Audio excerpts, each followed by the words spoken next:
Assalamualaikum warahmatullahi wabarakatuh. Perkenalkan, nama saya Dinda Zalfa Kamila dengan NIM 15240040. Perkenalkan, saya Hasna Umaira dengan NIM 15240383. Assalamualaikum warahmatullahi wabarakatuh. Perkenalkan, nama saya Ramandara Pesawan dari kelas 152B07 dengan NIM 152405. Saya akan menjelaskan tentang abstrak. Penelitian ini bertujuan untuk menguji hubungan antara rasio keuangan, yaitu CR, DER, dan GPM terhadap ROE sebagai ukuran kinerja profitabilitas. Metode yang digunakan adalah regresi linear berganda dengan data laporan keuangan PGN tahun 2010 sampai 2024. Melalui analisis ini diharapkan dapat diketahui bagaimana kemampuan PGN dalam mengelola likuiditas, utang, dan profitabilitasnya selama periode penelitian. Selanjutnya, pendahuluan. Sektor energi memiliki peran penting dalam perekonomian nasional. Dalam upaya mencapai net zero emission, sebelum tahun 2060, gas bumi ditetapkan sebagai energi transisi utama karena lebih ramah lingkungan dibandingkan bahan bakar fosil lainnya. Sebagai subholding gas Pertamina, PGN memegang peran strategis karena menguasai lebih dari 95% infrastruktur hilir gas nasional. PGN juga tengah melakukan transformasi bisnis menuju low carbon seperti pengembangan blue ammonia dan biometane yang tentu berdampak pada struktur keuangan perusahaan. Dan terakhir, metode penelitian. Metode kuantitatif dapat diartikan sebagai metode penelitian yang berlandaskan pada filsafat positivisme, digunakan untuk meneliti pada populasi atau sampel tertentu. Pengumpulan data menggunakan instrumen penelitian, analisis data bersifat kuantitatif atau statistik dengan tujuan untuk menguji hipotesis yang telah ditetapkan. Amrudin 2022, penelitian kuantitatif merupakan metode penelitian yang berlandaskan pada filsafat positivisme, digunakan untuk penelitian pada populasi atau sampel tertentu. Pengumpulan data menggunakan instrumen penelitian, analisis data bersifat kuantitatif atau statistik dengan tujuan untuk menguji hipotesis yang telah ditetapkan. Adapun langkah-langkah dalam pengujian penelitian ini diawali dengan uji asumsi klasik yang meliputi uji normalitas, uji multikolinearitas, uji heteroskedastisitas, dan uji autokorelasi. Selanjutnya, dilakukan analisis regresi linear berganda, dilanjutkan dengan uji hipotesis secara parsial atau uji T dan simultan atau uji F, serta diakhiri dengan uji koefisien determinan. Di sini saya akan menjelaskan tentang hasil dan pembahasan dari penelitian kami. Yang pertama di sini ada hasil uji normalitas menggunakan metode Kolmogorov-Smirnov.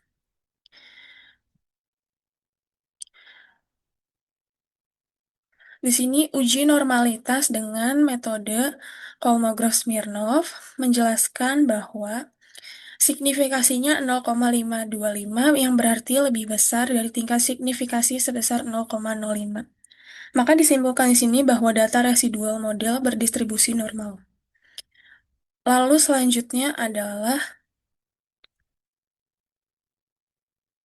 uji normalitas menggunakan metode PP-plot. Di sini juga tidak ditemukan titik-titik yang berjarak jauh dari garis diagonal model, sehingga disimpulkan bahwa data residualnya terdistribusi normal dan asumsi normalitas telah dipenuhi. Lalu selanjutnya di sini ada uji multikolinearitas. Berdasarkan hasil uji multikolinearitas di sini, berdasarkan hasil uji multikolinearitas di sini, tabel koefisien yang ada di Lalu selanjutnya ada hasil uji multikolinearitas. Berdasarkan gambar yang ada, diketahui ketiga variabel yaitu CR, DER, dan GPM memiliki nilai toleransi yang lebih besar dari 0,10. Nilai toleransi berturut-turut atau simultannya adalah CR di 0,250, DER di 0,844, dan GPM di 0,236. Dan nilai VIF-nya menunjukkan angka yang lebih kecil daripada 10, yakni CR di 3,996, 3.996, terus DER ada di 1.185, dan GPM ada di 4.237. Dari hasil perhitungan tersebut mengindikasikan bahwa antar variabel tidak terdapat korelasi yang tinggi sehingga model regresinya juga memenuhi syarat model yang baik dari uji multikolinearitas. Selanjutnya ada di uji heteroskedastisitas. Uji heteroskedastisitas menunjukkan hasil yang seperti ini, yang berarti hasil dari grafik scatter plotnya menunjukkan titik-titik yang tidak terbentuk pada bentuk tertentu dan menyebar secara acak di atas dan di bawah angka 0 pada sumbu. Dapat disimpulkan juga bahwa tidak terjadi heteroskedastisitas pada model regresi ini. Hasil uji autokorelasi. Selanjutnya ada hasil uji autokorelasi. Berdasarkan gambar hasil, uji autokorelasi nilai DW-nya berada di 2297, berada di antara DU 1,6961 dan DU 2,3039, yaitu 19.691, lebih kecil dari 2,297 dan lebih kecil dari 2,3039. Maka dari perbandingan tersebut, nilai DW-nya berada di 2297 dan berada dalam rentan tidak ada autokorelasi.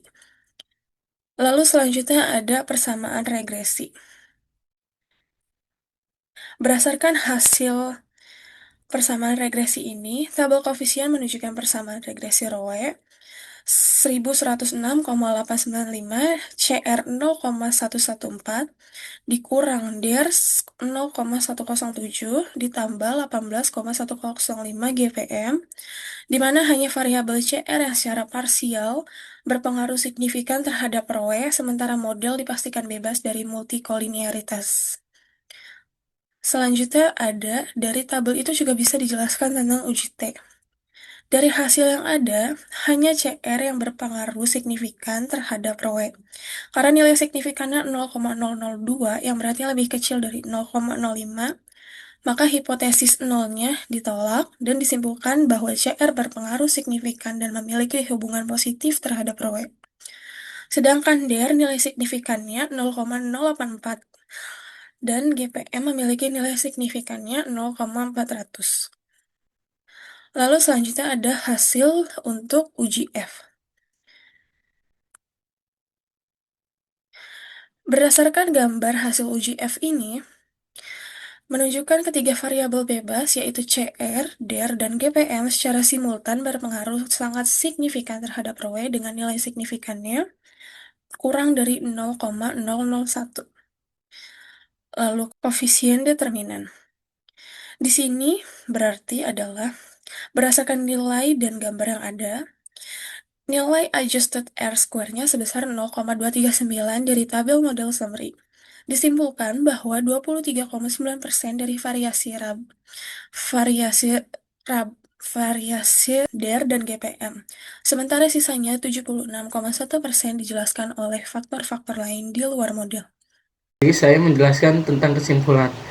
Metode regresi ini dinyatakan valid dan layak digunakan karena berhasil memenuhi semua asumsi klasik, yaitu normalitas, multikolinearitas, heteroskedastisitas, dan non-autokorelasi secara simultan uji F. Variabel constant ratio, debit to equality, dan gross profit margin memiliki pengaruh yang sangat signifikan terhadap ROE. Namun nilai adjust R-square 0,239 menunjukkan bahwa hanya 23,9% dari variasi ROE yang dijelaskan oleh ketiga variabel tersebut. Selanjutnya, hasil uji T menunjukkan bahwa hanya cotton return yang secara parsial berpengaruh signifikan positif terhadap ROE dengan sig 0,002,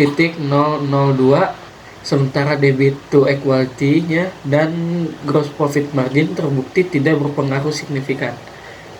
Sekian dari saya, terima kasih.